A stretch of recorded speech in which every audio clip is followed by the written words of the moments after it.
Bismillahirrahmanirrahim. Assalamualaikum warahmatullahi wabarakatuh.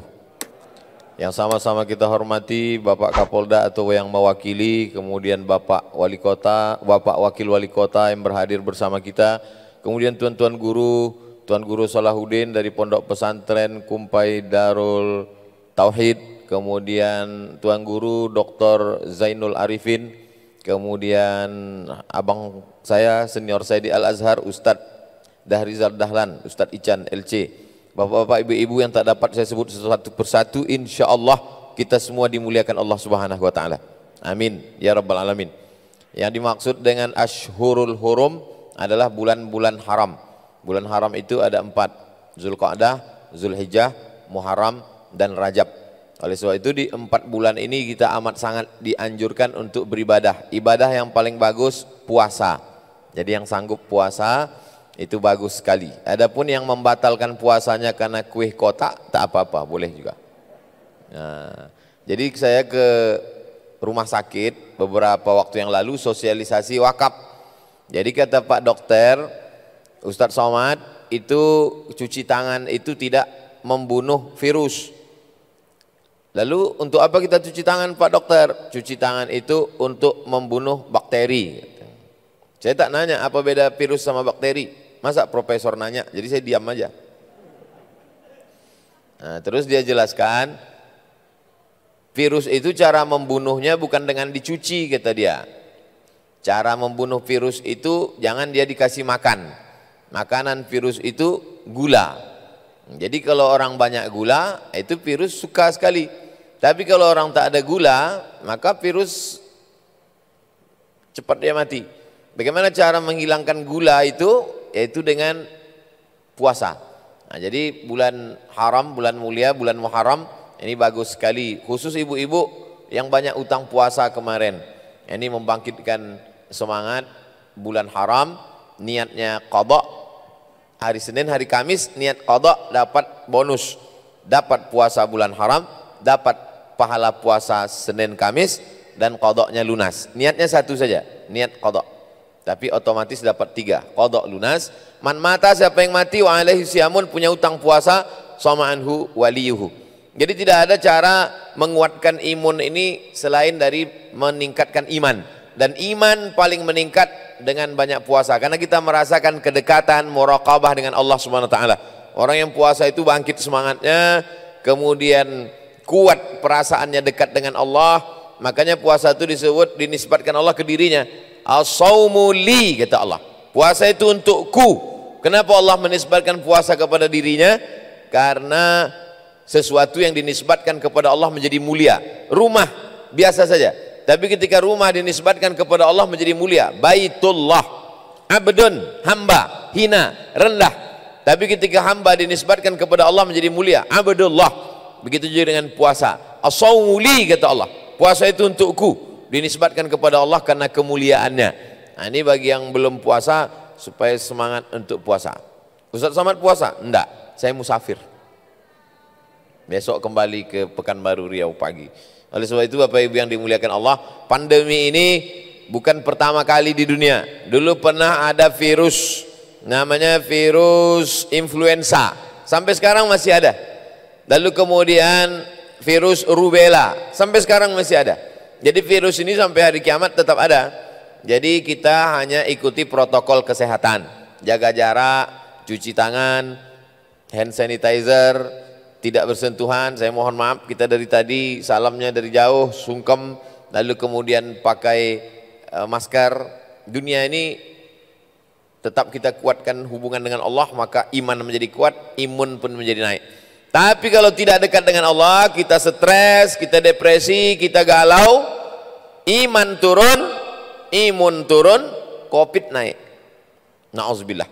Nah, oleh sebab itu tidak ada cara kecuali banyak puasa sunat, banyak zikir, banyak baca Quran, silaturahim. Kalaupun ke masjid ada pengajian, tetap ikut protokol kesehatan. Makanya kita tak ada tablik akbar selama untuk ikut program protokol kesehatan pandemi. Jadi saya kira itu jurus atau tips menghadapi COVID ini. Wallahu a'lam. Oke, jadi pada untuk menguak pintu keajaiban Allah tadi sudah diberikan tips and triknya. Salah satunya dengan berpuasa. Jadi puasa itu dapat 3 bagian tadi. Dapat juga menguak pintu keajaiban di masa pandemi, tentunya juga mengejar daripada kemuliaan di bulan-bulan mulia. Mungkin Tuan Guru, banyak di antara kita yang masih bingung tentang di masa pandemi ini apakah memang harus disalahkan tentang ibadah kita itu seharusnya bagaimana Tuan Guru? Tentang ibadah kita apakah baiknya kita mengerjakan secara individu ataupun kita mengerjakan secara berkelompok? Terkhusus ibadah kita di dalam masjid, Guru. Saya ketua masjid, saya buat baleho di depan masjid, kita tetap pasang hand sanitizer, cuci tangan. Kalau modalnya banyak, buat semprot disinfektan. Lalu kemudian karpet digulung, karena kata dokter ini juga virus menempel di karpet. Bawa sajadah dari rumah. Lalu kemudian itu masjid bersih, dipel. Lalu kemudian berjarak. Kemudian pula tentang sholat berjarak tak perlu khawatir. Karena Al-Azhar Mesir kemarin bulan suci Ramadan 1 bulan sholat itu berjarak. Masjidil Haram, Masjid Nabawi berjarak. Jadi seandainya tidak sah, tak mungkin mereka lakukan. Sedangkan syarat rukun wajib tidak termasuk. Rapatnya shaf itu min tamamis shalah, bukan syarat, bukan rukun, bukan wajib, kesempurnaan. Apalagi karena wabah. Oleh sebab itu kalau kita zonanya zona hijau atau zona kuning, tetap ke masjid, tetap pengajian, ikuti protokol kesehatan, tetap sholat Jumat. Jangan jadikan ini sebagai alasan kambing hitam. Kau kenapa tak ke masjid? Oh, ini COVID. Padahal sebelum COVID pun memang tak pernah ke masjid. Nah, oleh sebab itu maka orang yang hatinya tergantung di masjid, maka dia tak sabar ingin ke masjid. Nah, ini sekarang menghadapi COVID ini masyarakat itu bagi 2. Satu amat sangat ekstrim, tak ada takut sama sekali, malah nantang. Mana COVID itu biar kukunyah, kata dia. Yang satu lagi pula terlalu ketakutan, sampai semua takut, semua cuci tangan, semua cuci, lontong pun dicuci juga. Terlalu ketakutan. Nah, sedangkan kita ini adalah umat yang pertengahan. Wa kadzalika ja'alnakum ummatan wasata. Kamu adalah umat pertengahan. Kita tidak terlalu berani, kita pula tidak terlalu takut karena kita bergantung kepada Allah. Hasbunallah wa ni'mal wakil, ni'mal maula wa ni'man nasir, wala haula wala quwata illa billahil aliyil azim. Jadi saya tetap ikut protokol kesehatan, tapi saya tetap berjalan dakwah. Kami berawal dari Medan kami ke Bukit Tinggi, dari Bukit Tinggi ke Palembang, dari Palembang ke Jambi. Saya berkunjung ke pesantren Kumpai Darut Tauhid, berjumpa dengan santriwan santriwati, tetap ikut protokol kesehatan. Lalu kemudian sampailah program siang ini, nanti sore dan nanti malam berakhir. Artinya kita bangkitkan semangat, bertemu dengan sahabat-sahabat, bersilaturahim. Nah, ini membangkitkan imun kita. Beribadah kepada Allah, banyak berdoa, bersedekah, mendekatkan diri kepada Allah. Duribat alaihimuz zillatu, manusia ini dimanapun dia akan dihinakan, direndahkan Allah. Illa kecuali dia oleh 2. Bihablim minallah, kuatkan hubungan dengan Allah. Wa hablim minan nas, hubungan dengan manusia. Hubungan dengan Allah, baca Quran. Hubungan dengan Allah, puasa. Hubungan dengan Allah, zikir. Hubungan dengan Allah, bersolawat. Hubungan dengan Allah, silaturahim. Kita laksanakan. Hubungan dengan manusia, tablik akbar, pengajian, dalam kurung syarat dan ketentuan berlaku. Dunia ini memang beginilah dari dulu. Terjadi sesuatu yang tidak diprediksi. Dulu kalau kita ketemu begini, siapa yang bercadar, itu yang jadi perhatian. Bercadar. Sekarang terbalik, siapa yang tak pakai masker, itu yang jadi perhatian. Nah, dunia ini terbalik-balik. Dulu kita kalau udah cuci tangan, makan. Ini entah beberapa kali udah cuci tangan, tak ada makan. Nah, dunia ini terbalik-balik. Kalau kita peturutkan dunia ini, oleh sebab itu dunia ini la'ibun walahun, permainan, senda gurau. Nah itu, tapi tetap kita punya tujuan. Ilahi anta maksudi, engkau yang ku maksud. Wa ridhaka matlubi, ridhamu yang ku cari ya Allah. Iyam saskallahu bidurrim fala kashifa lahu illahu. Kalau engkau ditimpa suatu musibah, tak ada yang bisa menyingkapkannya kecuali Allah. Wa in yuridka bi khairin fala radda li fadlih. Tapi kalau Allah berkehendak memberikan sesuatu kebaikan, tak ada pula yang bisa menolaknya. La mani alima ataita wa la mu'tiya lima mana'ta. La mani alima ataita. Kalau Allah mau ngasih, tak ada yang bisa menolak. Wa la mu'tiya lima mana'ta. Kalau Allah menahan, tak pula bisa ada yang bisa memberi. Nah, tapi kita tetap Ahlus Sunnah wal Jamaah, ada usaha dan ikhtiar. Demikian. Baik, terima kasih guru. Jadi jangan, tak perlu bingung lagi tentang ibadah. Semua ibadah atau apapun hal yang mendekatkan diri kepada Allah tetap kita lakukan tanpa mengurangi sedikit pun. Yang pastinya kita tetap mematuhi protokol kesehatan, tetap mengejar akhirat atau mengumpulkan bekal akhirat tanpa melupakan kewajiban kita di dunia selaku manusia yang harus tetap mengikuti pemimpin yang sudah menentukan atau memutuskan daripada hukum-hukum yang telah diberikan. Baik Tuan Guru, ini mungkin agak sedikit melenceng dari tema. Tapi kalau tidak ada pembahasan ini, tidak sampai kita duduk di sini. Tadi sebelum ke sini, kami melihat Tuan Guru motoran, safety riding sama anak-anak motor. Mungkin kesan-kesan Tuan Guru sampai di Jambi, kemudian diajak untuk safety riding atau keliling menggunakan motor di kota Jambi itu, tanggapan Tuan Guru bagaimana Tuan Guru? Saya tuh serah panitia aja. Di Bukit Tinggi mereka kasih off-road, saya bawa. Habis itu dikasihnya trail, saya bawa. Di sini dikasihnya motor besar. Saya sangka kemarin di Jambi dikasihnya sampan. Nah, Sungai Batanghari kan. Nah, di Palembang dikasihnya kapal selam, saya telan. Tergantung panitia.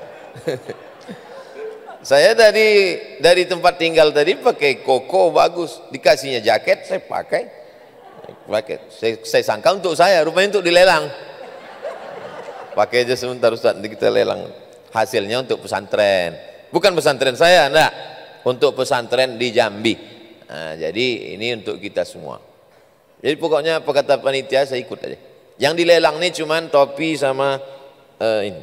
Baju ini tidak. Wallahu a'lam. Baik Tuan Guru, artinya terserah panitia. Berharap kira tadi panitia menyediakan sampan. Ternyata sampan tak ada, motor pun jadi. Itu pun motor tadi ditukar. Sebenarnya mungkin panitia mau menyediakan perahu. Teman sekarang ini kan lagi musim orang rebut-rebutan perahu. Nah, jadi maka saya tak dapat.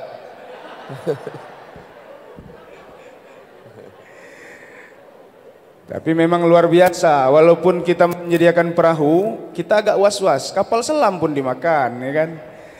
Ya, Alhamdulillah. Kemudian juga Tuan Guru, di tengah Al-Syurul Hurum ini kami ingin menanyakan, apakah ini kan termasuk bulan Muharram ini termasuk salah satu bulan yang mulia daripada bulan-bulan yang sudah ditentukan. Apakah seluruh ibadah kita pada bulan mulia ini, pada bulan Muharram ini dilipat gandakan oleh Allah, baik dari segi pahala ataupun segi ibadahnya Tuan Guru? Terima kasih. Inna iddatasy syuhuri indallahi 12 syahran fi kitabillah. Sesungguhnya jumlah bulan sudah ditetapkan Allah ada 12. Minha arba'atun hurum. Jadi ada bulan 12 bulan, diperkecil lagi ada 4 bulan. Zulqa'dah, Zulhijjah, Muharram, Rajab. Diperkecil lagi ada 1 bulan. Itu yang satu-satunya disebut dalam Ramadan, dalam Al-Quran. Syahrul Ramadan alladzi unzila fil Quran. Diperkecil lagi tinggal 1 malam. Itulah dia Lailatul Qadri khairum min alfasy syahri. Kalau malam yang paling mulia itu Lailatul Qadar. Tapi kalau siang yang paling mulia itu hari Arafah. Yukaffirus sanatal madiyata wal baqiyata, mengampunkan setahun yang lalu dan setahun yang akan datang. Pengkhususan ini Allah yang buat. Disampaikan oleh Nabi Muhammad. 4 bulan, 1 bulan, 1 malam, menunjukkan ada kelebihan-kelebihan keutamaan. Gitu juga kalau buat dosa. Jadi dalam mazhab Syafi'i, siapa yang buat dosa di bulan haram, maka hukumannya bonus. Nah, jadi siapa yang buat dosa, siap-siaplah dapat bonus. Oleh sebab itu maka bukan hanya pahala yang berlipat ganda. Kenapa dia dapat bonus hukuman dosa? Karena dia sudah meremehkan bulan yang dimuliakan Allah SWT. Tanah yang mulia, tanah haram. Masjid yang mulia, Masjidil Haram. Bulan yang mulia, bulan haram. Terus kenapa pula judi haram, Pak Ustaz? Kalau gitu judi mulia juga lah. Bukan begitu. Haram itu diambil dari kata hormatun. Hormatun itu sudah jadi bahasa Indonesia. Hormat. Hormat artinya mulia. Tanah haram, tanah mulia. Bulan haram, bulan mulia. Khamar haram, kalau diminum hilang kemuliaan orang. Zina haram, kalau dilakukan, maaf, hilang kemuliaan orang. Nah, jadi begitu penggunaan pemahamannya. Oleh sebab itu maka jangan sampai kehormatan, kemuliaan kita hilang. Kita tambah dengan menjauhi yang diharamkan Allah, maka meningkatlah kemuliaan kita dengan beribadah di bulan-bulan haram, bulan Muharram yang kita masih berada di awal-awal ini. Maka mudah-mudahan kita istiqomah insyaallah sampai akhir bulan, sampai akhir hayat. Amin ya rabbal alamin. Ya.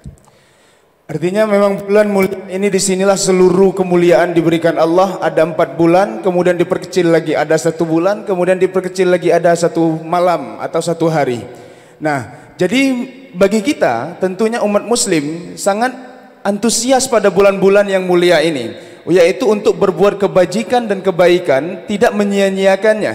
Bahkan bagi orang-orang yang menyia-nyiakannya ini termasuk hal orang-orang yang meremehkan, ini ada ganjaran yang tertentu. Maka daripada itu, jangan sampai kita kelewatan sedikit pun untuk mengejar kemuliaan pada bulan-bulan yang mulia ini. Mungkin dari berbagai macam hal yang kita lakukan, baik dari infak, sodako, berpuasa, memperbanyak solat, dan zikir, serta lain-lainnya, hal yang bersangkut paut dengan kebaikan dan kebajikan.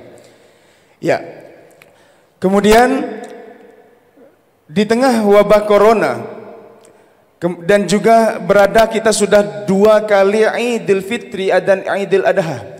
1 Idul Fitri, 1 Idul Adha yang kita lewatkan.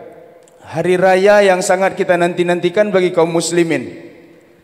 Ini banyak yang beranggapan bahwasanya ada sebagian yang berpikir di tengah wabah ini kemuliaan daripada sholat tarawih itu hanya didapatkan di masjid saja. Beda katanya sholat tarawih atau sholat i'tikaf di masjid dengan hal-hal yang dilakukan di rumah. Kemudian ada juga yang mengatakan sholat id itu di masjid dengan sholat id di rumah atau di lapangan itu berbeda. Itu bagaimana tanggapannya Tuan Guru? Kalau suasananya normal kita ke masjid. Kalau tidak normal karena wabah tetap juga ke masjid tapi berjarak, ikut protokol. Kalau kita sudah divonis zona merah, zona hitam atau hitam sekali, maka tidak ke masjid sama sekali. Tapi kalau untuk sekarang tetap ke masjid. Lalu kemudian jangan membatasi kebaikan dari 1 pintu saja. Yang namanya baik hanya puasa. Oh, tak bisa begitu. Orang tua kena penyakit akut, kena penyakit mah akut, kena darah tinggi, diabetes akut, kemudian kena penyakit buah pinggang, itu nggak bisa puasa. Jadi kalau kita tidak bisa puasa, ya kita bisa ibadah yang lain, baca Quran. Saya Pak Ustadz nggak bisa puasa, baca Quran. Baca Quran pun tak bisa juga Pak Ustadz. Bertambah titik nun itu jadi 3 nampak saya Pak Ustadz. Zikir, pejam mata zikir. Zikir tak bisa Pak Ustadz, duit ada, sedekah. Zikir tak bisa Pak Ustadz, duit ada, duit tak ada, mati aja. Zikir yang paling murah. Kalau sholat tegaknya lama, kaki sakit. Kalau baca Quran mata perih. Sedekah, tak bisa jadi sedekah. Likulli sulama minkum shadaqah. Setiap tulang-tulang ini ada sedekahnya. Setiap tulang ini sedekah. Subhanallah bihamdihi subhanallahil azim. 1, 2, 3, 4, 5, 6, 7, 8, 9, 10, 11, 12, 13, 14, 15, 16, 17, 18, 19, 20. 20 kiri, 20 kanan. Selawat 40, istighfar 40, la ilaha illallah 40, subhanallah bihamdihi subhanallahil azim 40. 40. Jadi kalau kita ngitung tuh sambil duduk 20 sini, 20, 40. Subhanallah, subhanallah, subhanallah, subhanallah. Pakai tasbih malu. Celana pendek tak malu. Nah, ini malu tak pada tempatnya. Nah, jadi Allah kasih pintu banyak. Udkhulu min abwabin mutafarriqah. Masuklah dari pintu yang banyak. Bisa dari pintu depan, bisa masuk dari pintu samping, bisa masuk dari pintu belakang. Nah, jadi jangan membatasi kebaikan hanya 1 pintu saja. Wallahu a'lam. Terima kasih Tuan Guru. Baiklah para hadirin wal hadirat yang kami muliakan, itulah tadi penjelasan dari narasumber kita tentang bagaimana kita menguak pintu keajaiban Allah di masa pandemi dan di tengah Ashhurul Hurum atau di tengah bulan yang mulia.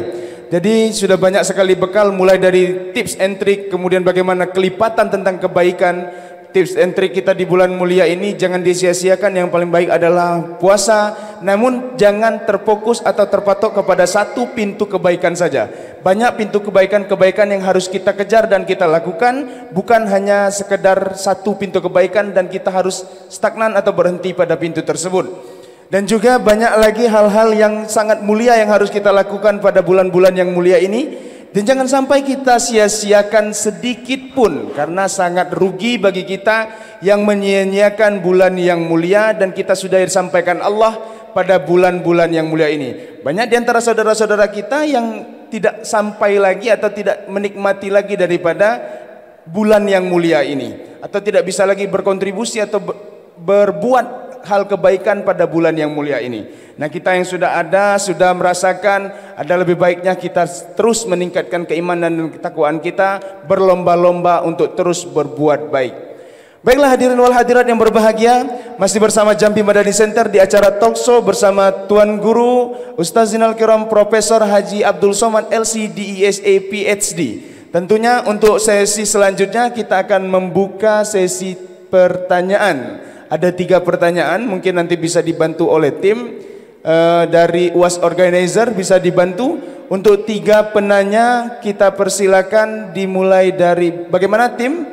Sudah bisa dikondisikan?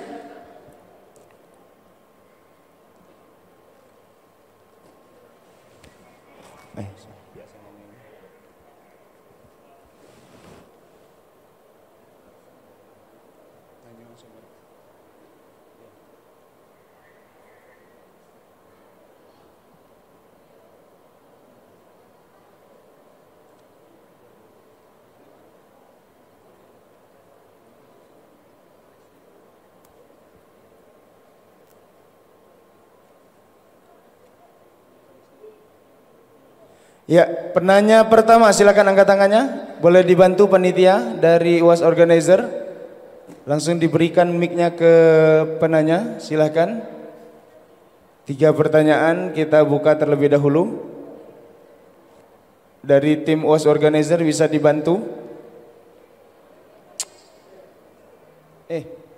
Bapak.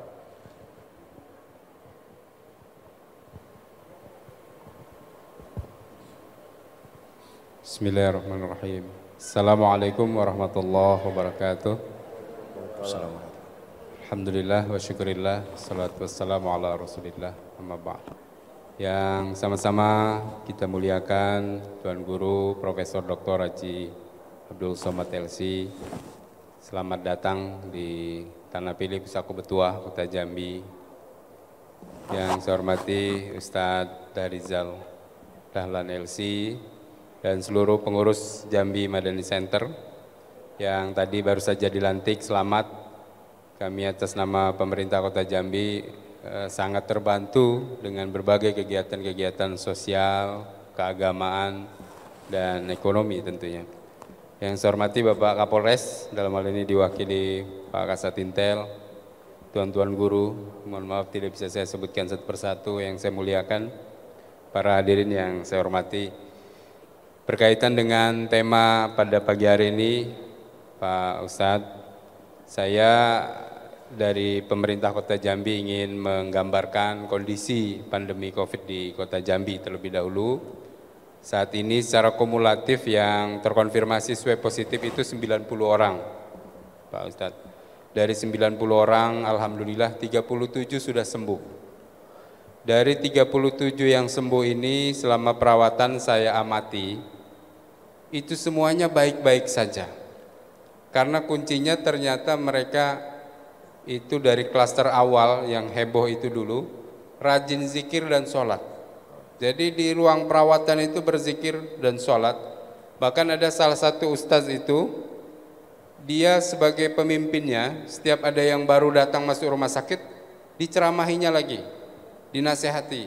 Tapi karena sering kontak terus menerus, dia sekali negatif, dicek ulang lagi, positif lagi, karena dia ketemu dengan, dia bilang ingin berdakwah. Tetapi akhirnya kami isolasi penuh, jangan sampai kontak lagi, jadi akhirnya negatif 2 kali dinyatakan sembuh.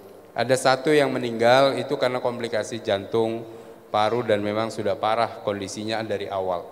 Jadi saya sangat setuju sekali Pak Ustadz bahwa memang salah satu upaya kita meningkatkan imunitas itu mendekatkan diri kepada Allah. Dan itu sudah terbukti. Alhamdulillah berkat doa para ulama, di Jambi ini tidak ada satupun yang on ventilator untuk kota Jambi sampai masuk ICU bantu nafas, kecuali yang satu meninggal karena komplikasi dari awal. Nah, ini menunjukkan bahwa memang keajaiban zikrullah itu membuat virus itu jadi tenang, tidak ganas, tidak seperti di daerah lain. Nauzubillah, alhamdulillah, mudah-mudahan di kota Jambi ini tidak ada virus yang virulensinya ganas itu, Ustaz. Nah, kemudian memang ada dua problemnya. Ketika bulan Maret, April, Mei, pemerintah kota Jambi melalui gugus tugas ketat sekali. Semua orang harus di rumah, sholat tidak boleh di masjid, tutup semua masjid. Semua dalam kondisi mencekam. Ternyata dampak buruknya adalah ekonomi menurun. 20-30% daya beli masyarakat kurang. Orang miskin meningkat sekitar 30.000, sehingga harus dibagi sembako. Kemudian pengangguran terbuka naik dari 6 jadi 8%. Orang miskin naik menjadi 9%. Akhirnya per 1 Juni berdasarkan rapat kita relaksasi. Masjid kita buka lagi. Kegiatan ekonomi dijalankan, tapi protokol kesehatannya kita tambah ketatkan, diawasi seperti ini. Acara hari ini alhamdulillah. Kalau belum ada relaksasi dari pemerintah, tidak ada izin, nggak boleh seperti ini. Tetapi dengan diatur jaraknya, pakai masker dan lain-lain, semua kegiatan keagamaan kita jalankan. Memang dampak buruknya salah satunya adalah terjadi peningkatan ulang. Tetapi semuanya bukan karena masyarakat Jambi, tapi semua rata-rata pendatang dari daerah lain yang bawa. Jadi saya selama pemerintah terima kasih sudah mendapatkan pencerahan dari Ustaz bahwa di tengah pandemi ini mari kita tingkatkan kegiatan keagamaan. Kegiatan ekonomi tetap kita jalankan, jangan sampai matinya karena kelaparan, tidak bisa makan karena kemiskinan. Dan saya sangat mengapresiasi Yayasan Jambi Madani Center tadi berbagi. Memang saat inilah waktunya kita berbagi. Banyak orang yang di PHK, banyak masyarakat yang kurang mampu, yang membutuhkan sembako dan lain-lain. Sehingga saya sangat mendukung acara ini. Mungkin itu Pak Ustadz, mohon doanya supaya kami pemerintah Jambi dan seluruh masyarakat Jambi mampu melewati masa-masa sulit ini dan kemudian terus bangkit kembali. Alhamdulillah pertumbuhan ekonomi kita masih positif walaupun berkurang jauh, belum sampai ke tahap negatif khusus untuk kota, tapi provinsi sudah negatif. Nah, ini sama-sama terutama para ulama mohon doanya, karena saya yakin dan percaya bahwa virus di Jambi ini tenang itu karena doa para ulama. Tanah Pilih Pusako Betua ini banyak sekali ulama yang mendoakan, sehingga kami tugasnya menjalankan tugas yang sesuai positif kami rawat. Walaupun sehat-sehat saja, sholat zikir, tapi daripada menularkan kepada yang lain. Mungkin itu Pak Ustadz, terima kasih. Assalamualaikum warahmatullahi wabarakatuh. Waalaikumsalam warahmatullahi wabarakatuh. Selanjutnya ini ada pertanyaan. Assalamualaikum warahmatullahi wabarakatuh, Tuan Guru. Bagaimana hukumnya di dalam Islam apabila di saat kita wafat, organ tubuh kita diwakafkan kepada mereka yang beriman? Karena saya membuat surat wasiat, jika saya meninggal seluruh organ tubuh saya wakafkan kepada mereka yang beriman. Fatwa Darul Ifta Al-Misriyah, rumah fatwa Mesir di bawah Al-Azhar, boleh hukumnya mendonorkan, donor kornea mata, donor katup jantung, donor buah pinggang. Donor itu artinya tidak dijual, karena itu bukan punya kita, itu milik Allah. Tidak boleh kita menjual yang bukan milik kita. Tak boleh kita memberikan, menghibahkan, mewakafkan yang bukan milik kita. Adapun ini donor, mengapa dibenarkan? Karena mengembalikannya, hazihi ummatukum ummatan wahidah. Umat ini dianggap sebagai umat yang satu. Masuk dalam kerangka ta'awun, wa ta'awanu 'alal birri wat taqwa. Nah, jadi kalau ada orang mewasiatkan begitu, ahli warisnya jangan ngambil keuntungan. La yuhabu, la yuba'u, tidak boleh diperjualbelikan. Jangan mengambil duit dia dari situ. Kalau murni sama seperti donor darah, bisa. Tapi kalau dia ambil keuntungan, dia jual, maka tak boleh. bukan fatwa saya. Saya selalunya menjawab itu menyampaikan sosialisasi fatwa saja. Demikian tentang masalah donor kornea mata, donor katup jantung, donor buah pinggang dan lain sebagainya. Ya, terima kasih guru. Artinya boleh kita mewakafkan atau mendonorkan tapi bukan untuk dijual. Selanjutnya pertanyaan terakhir ini, Pak Ustadz, bagaimana cara berbakti kepada orang tua dan suami sementara kami tidak memiliki harta dan uang? Lantas bagaimana kami mengejar ridho suami dan orang tua karena di sisi lain kami ingin sukses memiliki penghasilan sendiri? Ini nampaknya dari ibu-ibu, Ustadz Guru. Mohon pencerahannya Guru. Tak jelas pertanyaannya, mengawang-awang. Saya jawab pertanyaan fokus. Kalau mau mencari ridho orang tua, mencari ridho suami, tak punya duit, kemudian mau usaha sendiri. Jadi saya pun jawabnya ngawang juga. Ibu bakti sama orang tua, kalau tak punya duit, ya datang ke rumah dia, cium tangannya, senangkan hatinya. Idkhalus surur fi qulubil mu'minin, senangkan hati dia. Kalau punya duit, belikan pakaian. Tak cukup, belikan makanan. Itu untuk orang tua. Untuk suami, ya berbakti pada suami. Innama huwa jannatuki wa naruki. Suamimu itu bisa jadi surgamu, bisa juga jadi nerakamu. Suruhnya pengajian, ikut. Dilarangnya pengajian, jangan ikut. La ta'ata li makhluqin fi ma'siyatil khaliq. Ibu sudah pakai jilbab, suruhnya buka jilbab, suruhnya cat rambut 3 warna merah kuning kelabu, tak boleh. Karena kaedahnya la ta'ata li makhluqin fi ma'siyatil khaliq. Tidak boleh ikut taat kepada makhluk kalau menyebabkan maksiat kepada Allah Subhanahu wa taala.